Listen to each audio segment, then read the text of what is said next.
जब आप बीमार होते हैं तब ही आपको अपना मन परमेश्वर के वचन पर लगाना है मेरे दोस्तों। तभी आपको प्रभु का वचन देखना शुरू करना है, मजबूती से गौर करते रहना है। आप जितना सुन सकते हो उतना प्रभु का वचन सुनते चले जाएं। सारे अच्छे गीत सुने जिससे आपका विश्वास बढ़ सके, और ऐसे लोगों से बात करते रहे जो आपका विश्वास बढ़ाते जाएंगे और आपको वचन देते रहेंगे। आपको खुद को ऐसे लोगों के बीच में रखना चाहिए।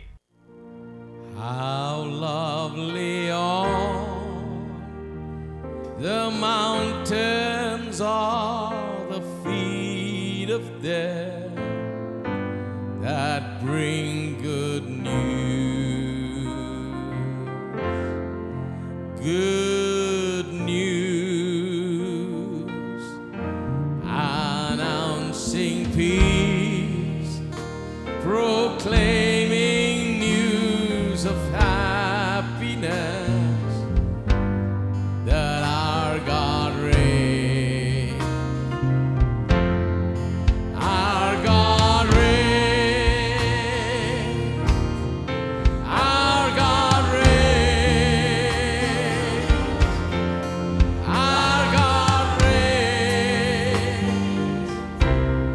Our God reigns. Our God reigns. Our God reigns. Our God reigns. Our God reigns. Our God reigns. How lovely on the mountains are the feet of them that bring good news. Good news, announcing peace, proclaiming news of happiness, that our God reigns. Our God reigns. Our God reigns. Our God reigns. Our God reigns. Our God reigns. Our God reigns. Our God reigns. Our God reigns. Our God reigns. Our God reigns.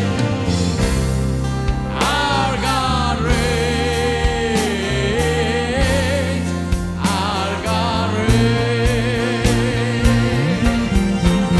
Our God reigns.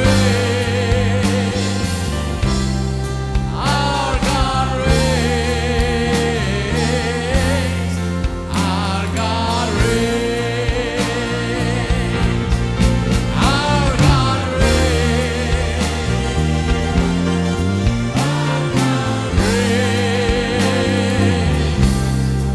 Our God reigns. Our God reigns. Oh, hallelujah.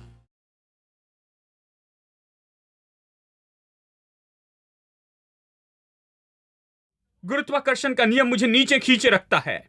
यह निश्चित करता है कि मैं कहीं उड़ न जाऊं। यह निश्चित करता है कि मैं उड़कर कहीं सीलिंग तक न पहुंच जाऊं। गुरुत्वाकर्षण का नियम निश्चित करता है कि मैं जमीन से सट कर रहूं। यह उसका काम है। यह नियम काम करता है। यह मुझे नीचे खींचता है और नीचे ही रखता है। लेकिन बात तो यह है कि परमेश्वर ने हमें यीशु मसीह के द्वारा दूसरी व्यवस्था दी है। जब वो कलवरी के क्रूस पर मरा, अपना लहू बहाया और परमेश्वर के मेमने का लहू बहाया गया और हमारे लिए छुटकारा दिया गया, तब एक और व्यवस्था काम करने लगी जिसे कहते हैं जीवन की आत्मा की व्यवस्था। यीशु मसीह में यह व्यवस्था कैसी है? जैसे कि हवाई जहाज उस गुरुत्वाकर्षण के खिंचाव के बावजूद भी उड़ सकता है, मसीह यीशु में जीवन की आत्मा की व्यवस्था है जो मदद करती कि टेक ऑफ करे और इन सारी बातों के ऊपर उड़े, कि इन सारी मुश्किलों के ऊपर जिए और इन सारी चीजों के ऊपर जिए जो मुझे नीचे खींचती है, जो मुझे नाश करना चाहती है। यह मेरी मदद करती है कि टेक ऑफ करे और ऊपर जाए। यह मेरी मदद करती है कि मुझे इन बातों पर विजय दे जो मुझे नीचे खींचते रहती है। आमीन। तो मसीह यीशु में जीवन की आत्मा की व्यवस्था कैसे काम करती है? अब हम सब गुरुत्वाकर्षण में हैं, कहां जाए तो गुरुत्वाकर्षण के क्षेत्र में हैं। यानी अगर आप एयरपोर्ट पर जाएं और प्लेन में बैठे तो प्लेन को चूमे और उसे छू ले और प्लेन में ही सोए तो भी गुरुत्वाकर्षण से दूर नहीं जाएंगे। गुरुत्वाकर्षण का नियम अभी भी काम करता है एक बार इंजन शुरू करने के बाद, और आप जानते हैं कि इसे कैसे उड़ाएं। जब आप इसे रनवे पर लेकर जाते हैं और उड़ाते हैं, टेक ऑफ करते हैं, तब आप गुरुत्वाकर्षण के नियम पर जय पाते हैं। ठीक है, आमीन। अब मैं आपको दिखाऊंगा कि कैसे अगर आप प्रतिदिन बाइबल को चूमते हैं, प्रतिदिन इसकी आराधना करते और प्रतिदिन इसकी धूल साफ करते और इसे अपने परदादा की तस्वीर की बगल में रखते हैं,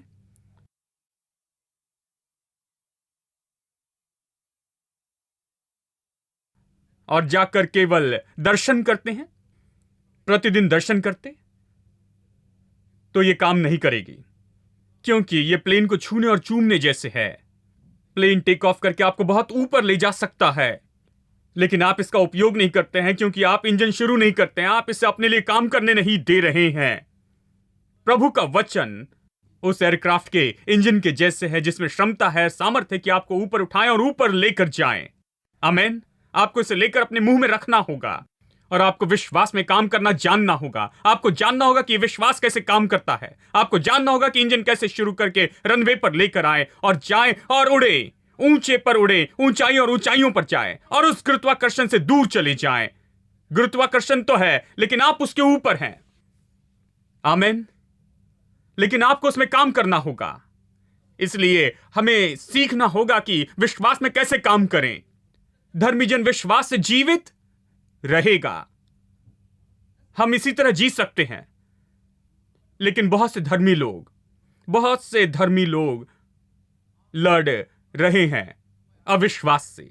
अविश्वास से आप लड़ते हैं, लेकिन विश्वास आपको जीवित रखता है और संपन्न करता है। अब चलिए मैं दिखाता हूं। मेरे साथ निकले रोमियो अध्याय 8 वचन 5 पढ़ते हैं। मैंने पिछली बार वचन 2 के बारे में कहा था, लेकिन वचन 5 पर चर्चा करते हैं। रोमियो अध्याय 8 वचन 5। हम चर्चा कर रहे हैं कि कैसे सक्रिय कर सकते हैं जीवन की आत्मा की व्यवस्था मसीह यीशु में पाप और मृत्यु की व्यवस्था के विरुद्ध में। पाप और मृत्यु की व्यवस्था है आप शांत रहें, वो आपको नीचे खींचेगी, कांटों के जैसे ही है। अगर आप बाग में कुछ भी नहीं करेंगे तो जल्दी ही वो जंगल जैसे दिखाई देगा। आप अपने घर में भी नहीं जा पाएंगे। यदि कई बार बारिश हुई तो सब बढ़ने लगता है, और इंसानों जितना ऊंचा बढ़ता है जानते हैं, कुछ ही समय में, क्योंकि कुछ बोना नहीं है, पानी नहीं देना है, कुछ नहीं करना है, कांटे और ऊंट कटारे बढ़ती हैं। वो बढ़ती है और ऐसी ही बढ़ती रहेगी। वो बस ऐसी बढ़ती रहेगी। आपको कुछ नहीं करना है, बस शांत रहना है और वो बढ़ेगी। लेकिन यदि कुछ बढ़ाना है तो कुछ बोना होगा। ये इसी तरह है आत्मिक जीवन में। आप बस शांत रहें, गुरुत्वाकर्षण का नियम आपको खींचेगा। पाप और मृत्यु की व्यवस्था आपको नीचे खींचकर नाश करना चाहेगी। आपको नाश करेगी असफलता में, नाश करेगी पर्याप्त न होने में, कमी घटी में नाश करेगी, आपको बीमारी में नाश करेगी दिमागी तनाव में और नर्वस समस्या में और हर तरह की बातों में। आपको बस कुछ नहीं, उसके बारे में कुछ नहीं करना है। बस खाते रहें और सोते रहें और बस टीवी देखते रहें और अपना जीवन वैसे जिए जैसे सब लोग जीते हैं। पाप और मृत्यु की व्यवस्था आपको नीचे खींचेगी मेरे दोस्तों। आप कुछ नहीं करेंगे तो आपको नीचे खींचेगी। आपको इसके ऊपर जाना है तो आपको कुछ करना होगा। आपको विश्वास से काम करना सीखना होगा। अब इसे कैसे करते हैं, सुनिए वचन 5। क्योंकि शारीरिक व्यक्ति शरीर की बातों पर मन लगाते हैं, परंतु आध्यात्मिक व्यक्ति आत्मा की बातों पर मन लगाते हैं। शरीर के अनुसार जीना और आत्मा के अनुसार जीना क्या है, इस पर चर्चा करें। इस फर्क को देखें, शरीर में जीना और आत्मा के अनुसार जीने का फर्क। आत्मा में जीने का मतलब क्या है? जब मैं छोटा था तो सोचता था कि मनुष्य आत्मा के अनुसार जीता है, वो मानो 9वें आसमान पर होता है। वो हमेशा कहेगा ओ हालेलुया हालेलुया हालेलुया। वो कभी अपनी आंखें नहीं खोलते और हमेशा बस उड़ते ही रहते हैं। वो बहुत आत्मिक व्यक्ति हैं, उन्हें पता नहीं कि क्या हो रहा है। वो तो जानते हैं, किसी को नहीं देखते हैं। उनकी आंखें हमेशा बंद होती है और ऊपर देखते रहते हैं। तो बहुत से लोग, हालांकि वो आत्मिक नहीं, लेकिन ऐसा दिखावा करते हैं इन दिनों में। वो बस आत्मिक गैर में आ जाते हैं, जानते हैं, दिखावा करते हैं कि वो बहुत ही आत्मिक हैं। हां, लेकिन आत्मिक होने से इसका कोई संबंध नहीं है। आत्मिक होना क्या है? यह कहता है कि जो आत्मा के अनुसार जीते हैं, और जो शरीर के अनुसार जीते हैं, वो ये कहता है। शरीर के अनुसार जीना क्या है और आत्मा के अनुसार जीना क्या है? शरीर के अनुसार जीना तो केवल 5 ज्ञानेंद्रिय से जीना है। आप जीते हैं जो देखते हैं, जो सुनते हैं, जो महसूस करते हैं और जो छूते हैं, और जो आप स्वाद लेते और सूंघते हैं। ठीक है, 5 ज्ञानेंद्रिय। आप जानते हैं जो आपके ज्ञानेंद्रिय बताते हैं। आप केवल 5 ज्ञानेंद्रियों में काम करते हैं। किसी ने आपको यह बताया और आपने ये देखा, रिपोर्ट ने ये कहा, आपकी बैंक बुक ये कहती है, और इसने और उसने ये कहा, इसे नहीं कर सकते, और आप यही जानते, आप इससे जीते। जो शरीर के अनुसार जीते हैं, यह कहता है कि वो अपना मन शरीर की बातों पर लगाते हैं। अपना मन शरीर की बातों पर लगाना क्या होता है?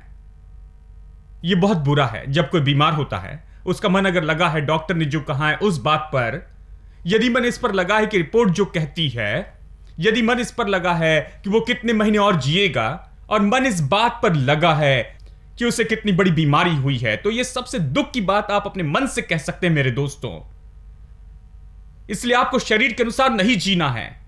शरीर के अनुसार जीना यानी ज्ञानेंद्रियों के द्वारा जीना है। जब आप बीमार होते हैं तो यह उस व्यक्ति के लिए दुख की बात होती है कि आप अपना मन उन बातों पर लगाते हैं जो वो देखते हैं। उससे अपना मन आत्मा की बातों पर लगाना होगा। अपना मन आत्मा की बातों पर लगाना क्या है?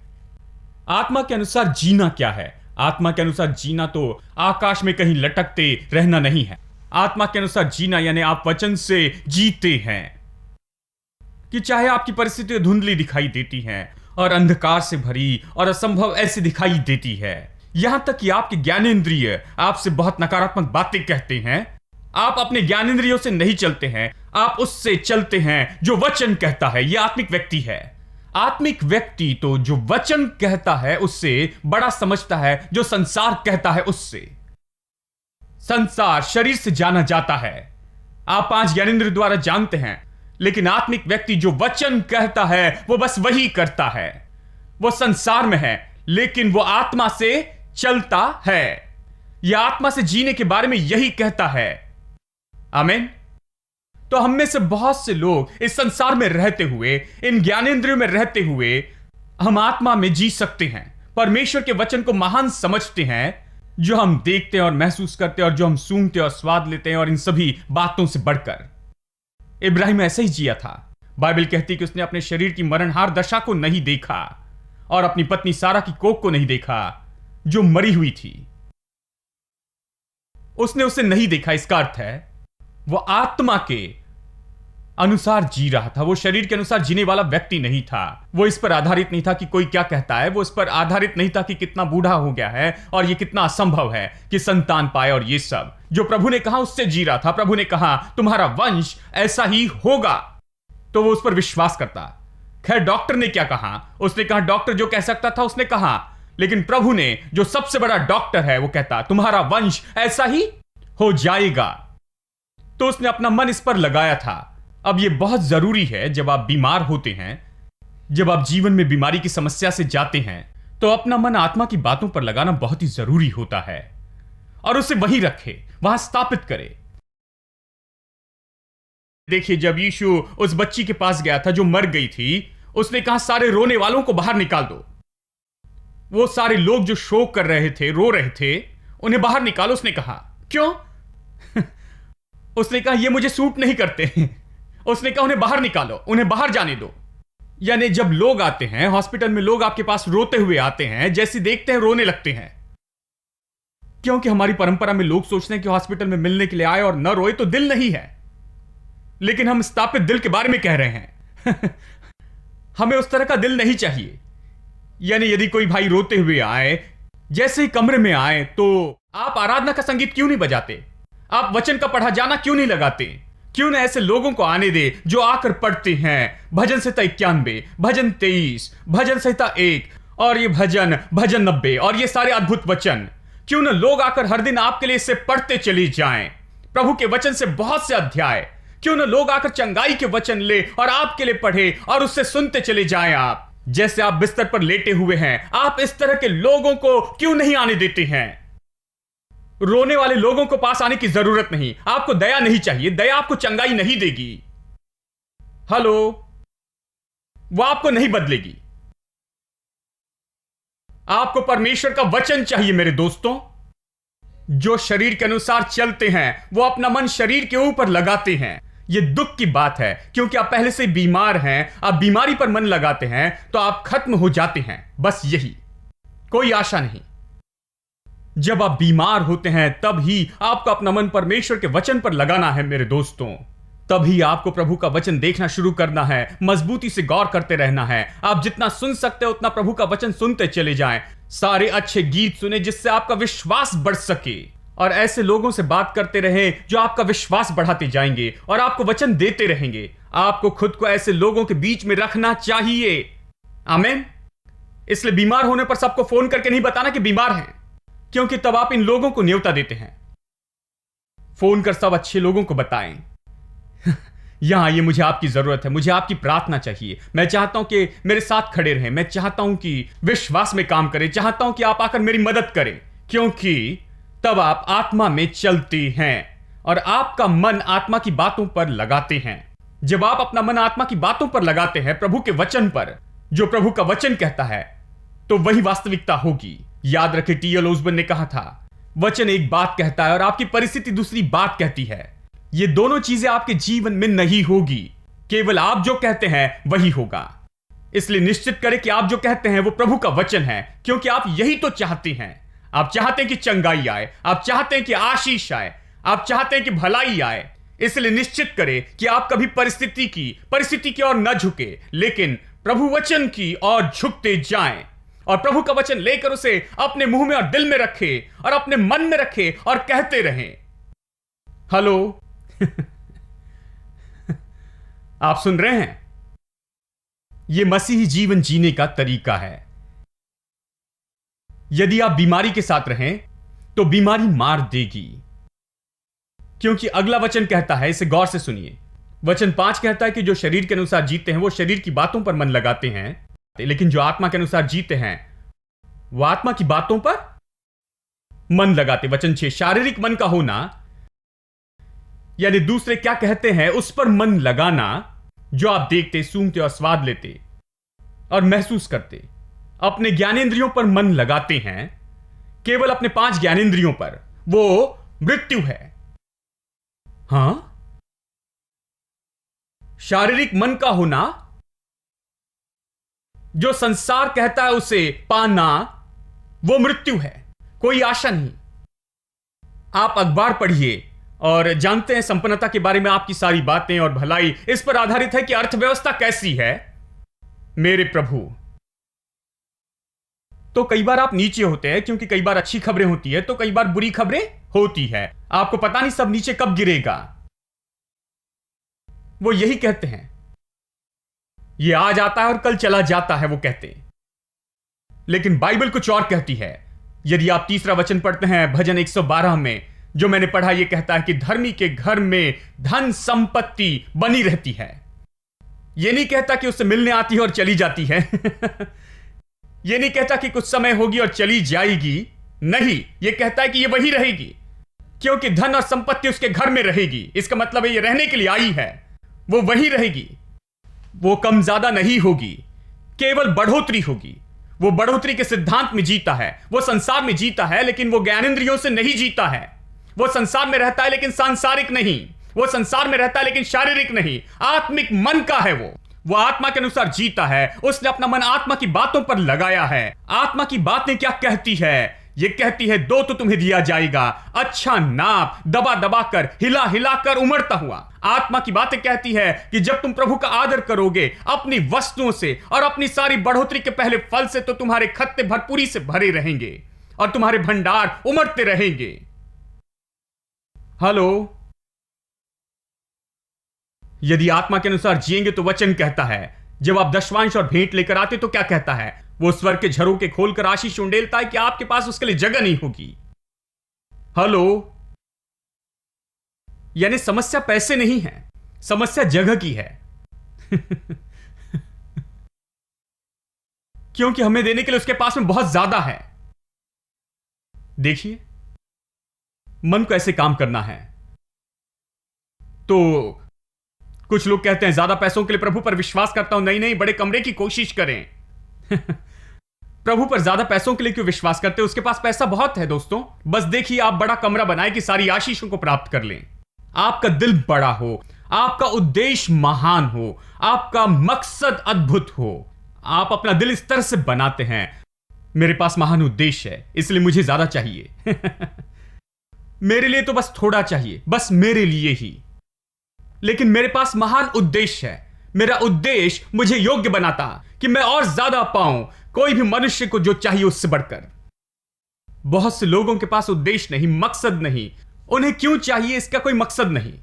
बाइबल कहती कि वो इसलिए मांगते हैं, वो अपने लिए चाहते हैं ताकि वो उसका ढेर लगा सके। वो कहती है, जब आप अपना उद्देश्य सही करते हैं, मकसद सही करते हैं और कमरा बड़ा कर देते हैं, तो समस्या यह नहीं है कि आपकी आशीष उतनी बड़ी है या नहीं। समस्या यह है कि आपके पास में क्या सही मकसद है, क्या आपके पास सही उद्देश्य है, क्या आप जानते हैं कि आप कहां जा रहे हैं, आप यहां पर क्यों हैं, आप इसे क्यों करना चाहते हैं। तब प्रभु की आशीषें, प्रभु की आशीषों की भरपूरी आपके जीवन पर उंडेली जाएगी। आमीन।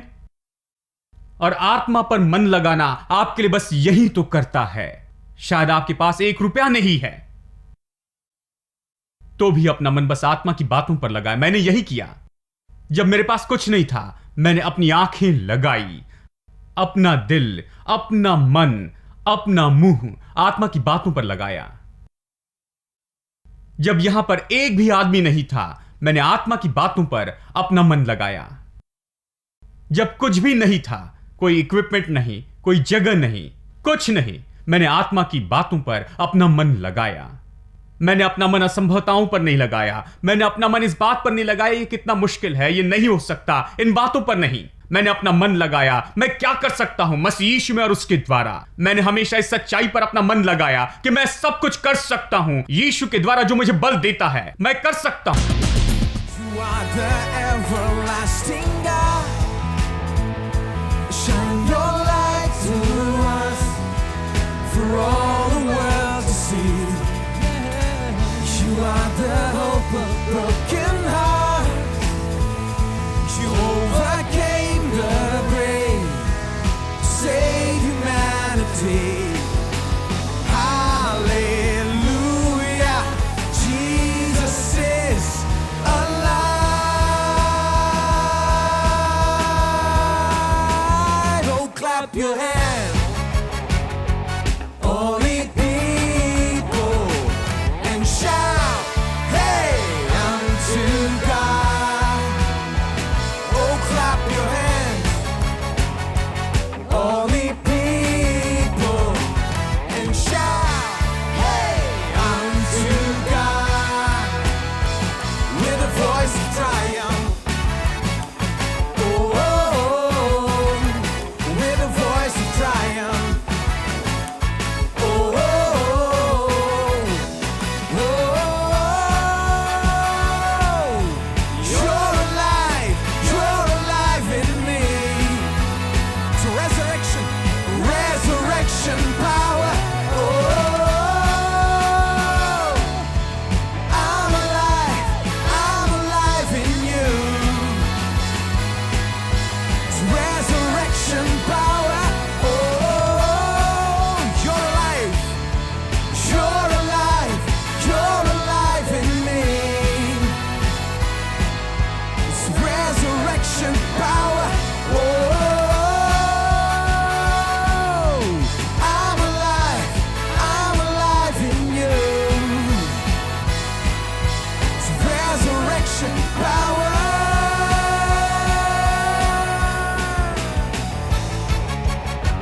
resurrection power. Oh, you're alive in me. It's resurrection power. Oh, I'm alive. Let's sing it again. You're alive. Oh, you're alive in me. It's resurrection power. Oh, I'm alive in you. It's resurrection power.